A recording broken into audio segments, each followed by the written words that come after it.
Men on TRT will not feel dialed in unless they have optimal thyroid function, which ideally will occur naturally, but as they get older, the chances of that are lower. But it's so important that the thyroid is properly evaluated for, because if this is missed and overlooked, this is a very common cause of these estrogenic side effects that you hear about due to the metabolic dysfunction, increasing aromatase and upregulating estrogen receptors, as well as increasing the production of prolactin and cortisol, which downregulate 5-alpha reductase and therefore less total overall androgen. It is much easier to correct hypothyroidism from baseline to get it to the point that it's okay than it is to optimize the dose. It's just easier to get someone in the ballpark. It's harder to optimize it. It's a skill issue. So many times I see clients who've had their severe hypothyroidism corrected. The TSH went from a 50 to a 10, but they are still very obviously hypothyroid because their levels have not been optimized. They went from feeling like garbage to feeling slightly bad. So optimizing Hashimoto's is much more challenging, as there is a greater degree of fluctuation of natural production due to stresses impacting the levels of the antibodies, therefore impacting T4 to T3 metabolism, as well as thyroid hormone output from the gland. I'm going to use an analogy from Game of Thrones. If anyone hasn't watched Game of Thrones, you should watch Game of Thrones. And if anyone is planning to watch it after this lecture, and that's the thing you take away from this, which is totally fine, I'm not going to spoil it. But for people who have watched it, if you imagine that you are the castle of Winterfell, and you've got the Dothraki, which are your army, defending you from the White Walkers. So the Dothraki is your immune system, and the White Walkers are diseases, viruses, bacteria, whatever. The problem that we have with Hashimoto's is the Dothraki, which for people who haven't seen Game of Thrones is kind of like the army defending you. Instead of attacking the enemy, they're attacking your own castle. They're attacking you. This is a problem for multiple reasons. One, you're under attack from your own army. Two, your army is basically distracted, so you can be flanked by the enemy from behind. And three, they're going to be exhausted and tired because they're already fighting a battle before it's even started. But most importantly, that attack on your own system is stressing you, and it's actually causing damage to yourself. So when it comes to looking at Hashimoto's, one of the things that we can do to assess and validate the diagnosis and to see how severe it is to actually ultrasound the thyroid. Because when you ultrasound the thyroid, you can see if there is a goiter, you can see if there is swelling, and this will confirm that that army is actually attacking you and they've caused damage to your own castle, or in this case, your thyroid. So this is more challenging because the degree in which they are attacking will fluctuate based on the stresses that are driving the autoimmune response. So when it comes to optimization, a patient has a functioning, and let's just assume that the TSH feedback is functioning properly. What we will be looking at is a TSH that is below 1, ideally close to, let's say, 0.2 to 0.6, when the medication is peaking in the body, which is where I prefer to measure these levels. And we will also ideally see that reverse T3 is at the lower end of the range.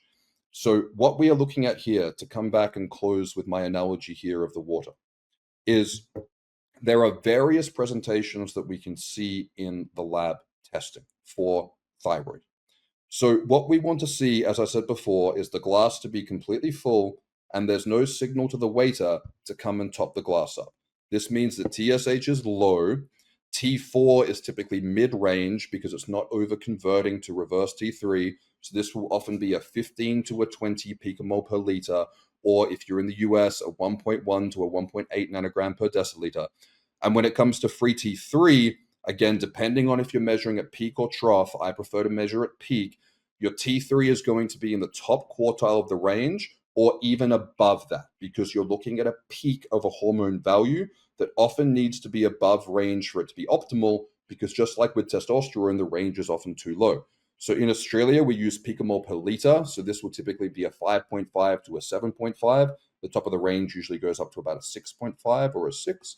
And in the US, if you're looking at picogram per mil, you're going to be looking at a 3.5 to a 4.8.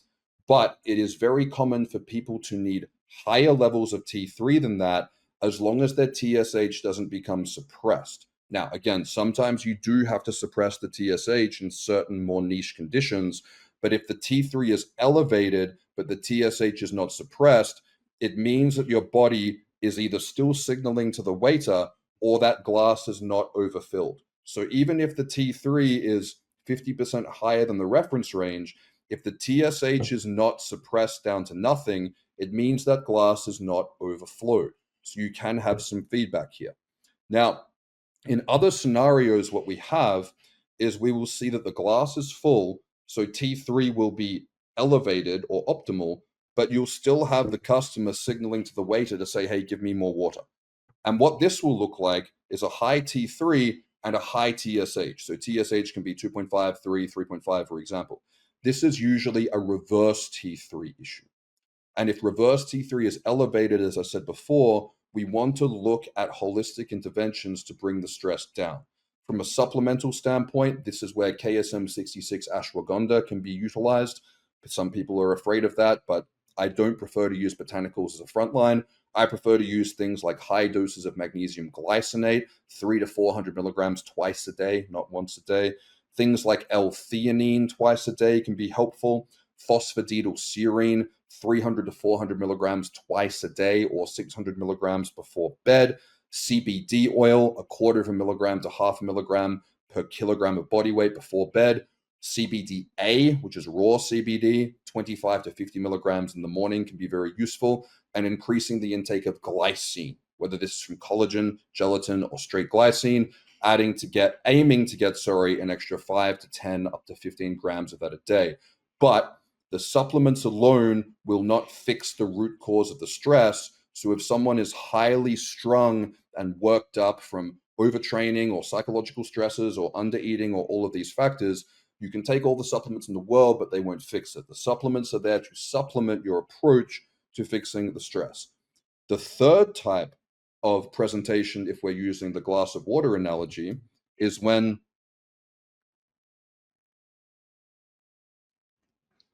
the glass of water is empty or half empty, and the customer at the restaurant isn't signaling to the waiter to say they need more.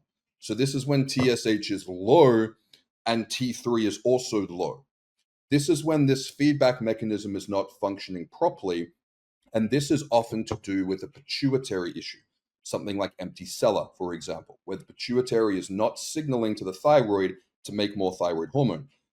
So in this scenario, we often have to titrate up the thyroid hormone, but we're not going to get the feedback from the body when the glass is full because the TSH is not being properly produced. So this will often result in a suppressed TSH when this glass is full.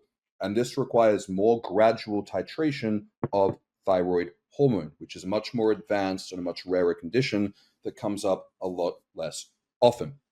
So again, I'm going to reiterate a couple of those points for people who may have missed them. If you've just started TRT, it is completely normal to feel overwhelmed and confused. There's a lot of new territory to cover, and there is a lot of conflicting information. I wrote TRT 101 so that you can have everything that you need to know in an instruction manual in one place that you can refer back to, that you can have all the questions answered before they even come up. TRT 101 is my best practice approach for TRT from start to finish, and it contains everything that you need to avoid all the challenges and pitfalls that I've seen come up in my clients over the last 5 years. You can check it out via the link below. When the patient has had a thyroidectomy, or there is severe damage to the thyroid from Hashimoto's, or there is a pituitary issue, TSH will often have to become undetectably suppressed in order to fill this glass up. So the question can be, well, how do I know when the glass is full or when it's too low or when it's overflowing, when that TSH loop is not functioning properly? One, practice and experience in the field. This is an area that people need to hone their craft by actually doing this. But it's always good to titrate up gradually and work slowly. But another additional thing that people can do, and people may disagree with this, they may find this controversial, but that's fine because it's worked for me and my clients as well as the doctors I've mentored over the years, is this is where you can use waking temperatures. So waking temperatures is what used to be used before we could measure thyroid hormone in the blood. It is not a perfect means of optimizing thyroid. It does not replace blood testing, but it will give you a signal if the thyroid has been overshot.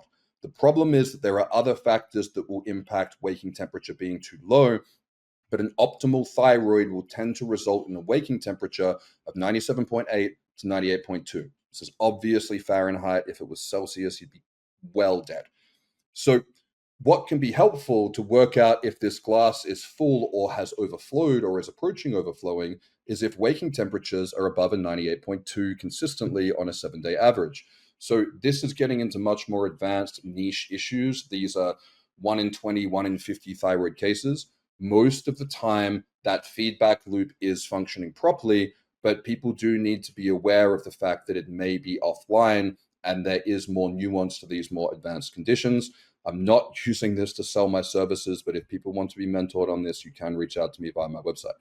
So increasing thyroid hormone gradually until slight overstimulation occurs and then reducing the dose may be required for some patients to optimize treating more difficult cases, but I think you are much better off avoiding that and working up to the point that that is not needed, because overshooting and working back down is one way to find where that line is, but it is not the best way for the patient's health and safety. But this is why you work up in tiny increments when you are approaching the end goal of thyroid optimization.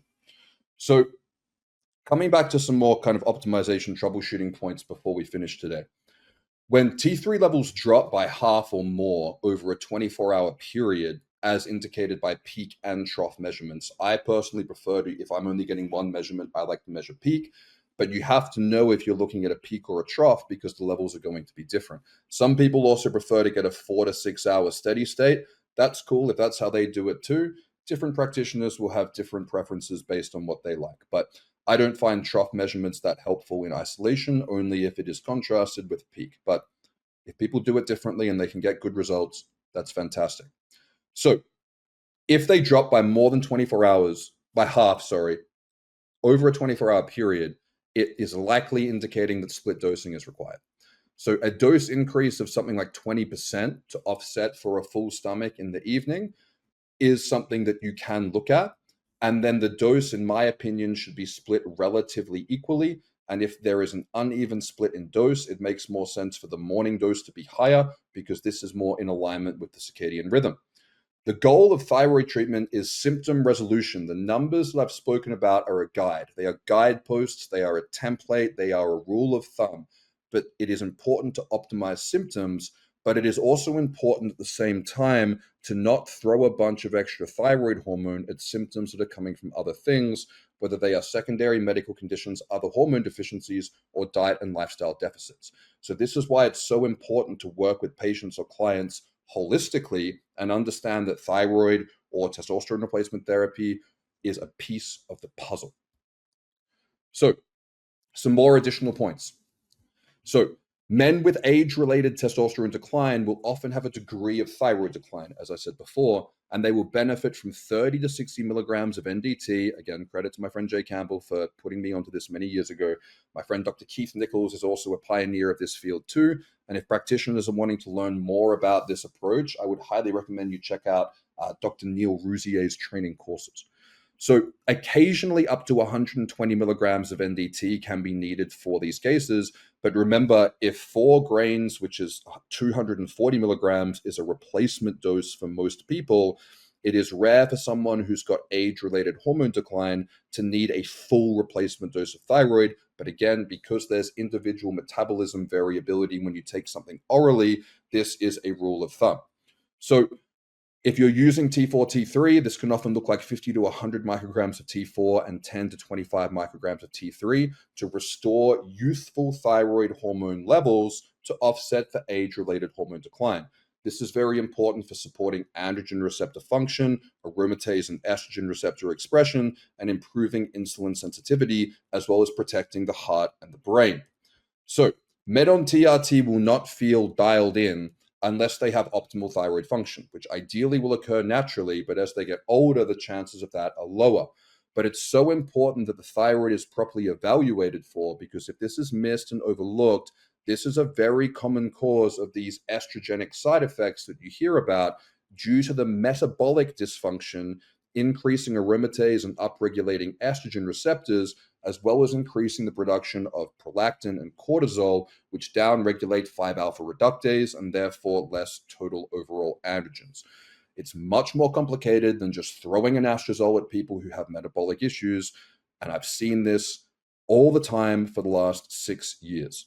So, hypogonadism often causes a slight increase in TSH, which is corrected by fixing the testosterone deficiency. This is why it's important that thyroid in younger men should be introduced later in treatment if autoimmunity or age-related decline is not present, as thyroid dysfunction is likely secondary, not primary. If someone is older with age-related hormone decline, it makes a lot of sense to introduce them with a small dose of natural desiccated thyroid. This is something that my friend, as I said before, Dr. Keith Nichols, has done a fantastic job with, to balance all the hormones in the system to allow people to have the best possible response from day one and titrate from there individually based on what they need.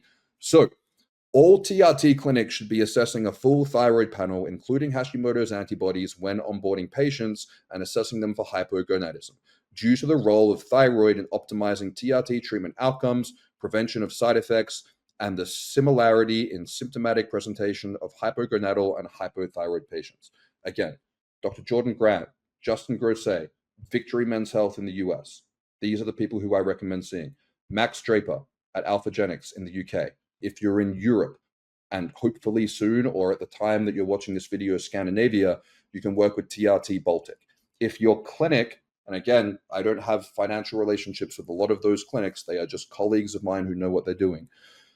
If your clinic is not looking at your thyroid labs when you're onboarding, they are doing you a disservice, and there is a good chance that they will be doing you harm by missing something that is important. Some TRT cases are very straightforward and just require TRT, but that should be determined based on ruling other stuff out, not making this assumption, which is what I've seen with so many guys coming to me, thousands of men who I've worked with for the last 6 years, who are having troubleshooting problems from issues that they had overlooked when they were onboarding for TRT, because it's easier just to sell men testosterone because all men want more masculinity. When the thyroid is low and not functioning properly, everything slows down. And as a result of everything slowing down, this can have a variety of biological and psychological consequences. If someone has an autoimmune condition, or they have poor diet and lifestyle practices which are causing thyroid issues,